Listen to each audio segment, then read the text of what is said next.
सबको नमस्कार। देखिए, हम लोग हमेशा ये एक परंपरा बना के रखे हैं कि हमारे संगठन के लोग भी और तमाम जिला के जो भी लोग आकर के सर्किट हाउस में हमें मिल सकते हैं, उसका हमेशा एक परंपरा बनाए भी रखे हैं, ताकि समस्या जो भी है, कुछ न कुछ समस्याएं रहती ही हैं क्षेत्र की, तो उन सबों को लेकर के मुलाकात भी हो जाती, मिलना भी हो जाता है और समस्या निदान जो करने का वो भी हो जाता है। तो उसी को लेकर के आज जिला भर से सभी लोगों को कवर करके यहाँ सर्किट हाउस बोला गया आने के लिए, जिनको भी अपनी बातें रखनी।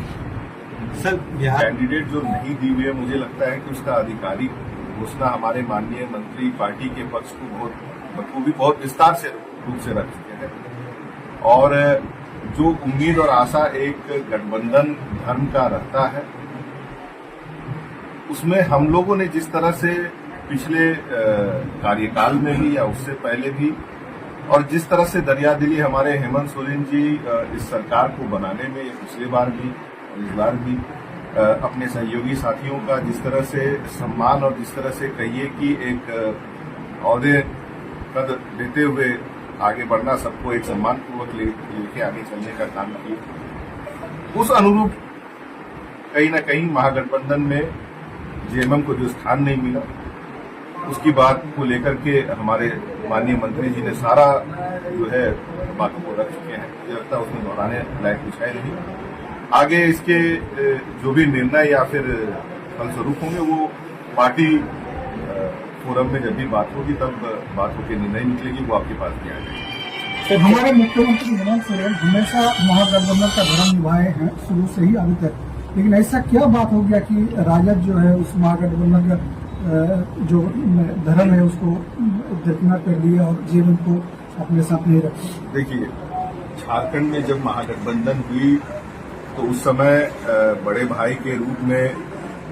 झारखंड मुक्ति मोर्चा यहाँ पे अपना रोल निभा रहा था, और जब बिहार के इलेक्शन में अभी गठबंधन की जो भी प्रारूप तय हो रही थी,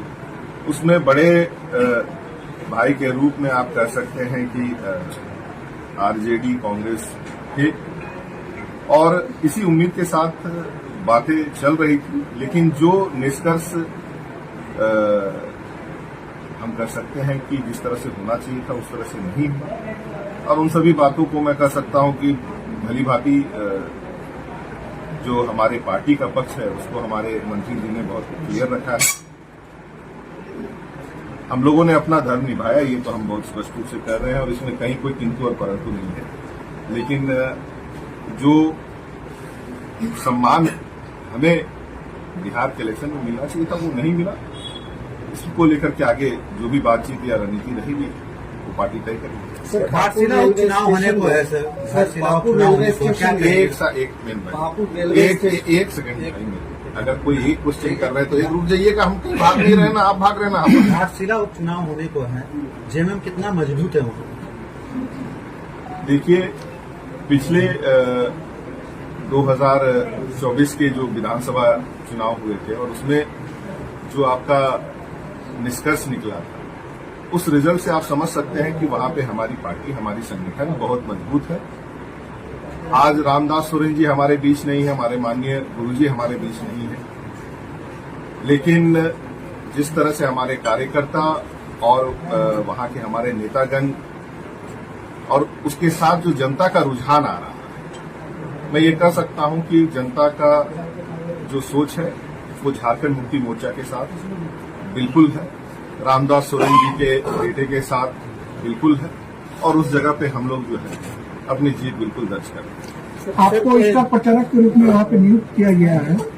क्या कुछ क्या बोलते हैं उद्देश्य लेकर जनता की कुछ जाएंगे? उद्देश्य एक ही है कि पिछले कार्यकाल में भी और इस बार भी जिस तरह से हमारी सरकार की योजनाएं, हमारी जो नीति रही है, उन सभी चीजों को लेकर के मुझे लगता है कि जनमत हमारे साथ है। उन्हीं चीजों को लेकर के हम मैदान में भी उतरेंगे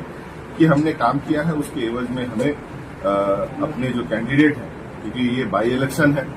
रामदास सोरेन जी के साथ जनता थी और आज उन्हीं के बेटे इलेक्शन लड़ रहे हैं, तो मुझे उम्मीद है कि जनता उनके साथ है। बिहार में जिस तरह का सब चर्चा है कि झामुमो के साथ जो है आरजेडी और कांग्रेस ने धोखा किया है, ये झामुमो के ही मंत्री और विधायक बोल रहे हैं झारखंड में, तो क्या उस पर झारखंड में विचार होगी इसको लेकर? देखिए, मैंने जो बात अभी आपने पहले भी जो सवाल किया उसका मैंने जवाब दे दिया और बहुत विस्तार रूप से हमारे मंत्री जी ने सभी बातों को रखी है। मैंने कहा कि इन सभी चीजों पर चर्चा पार्टी फोरम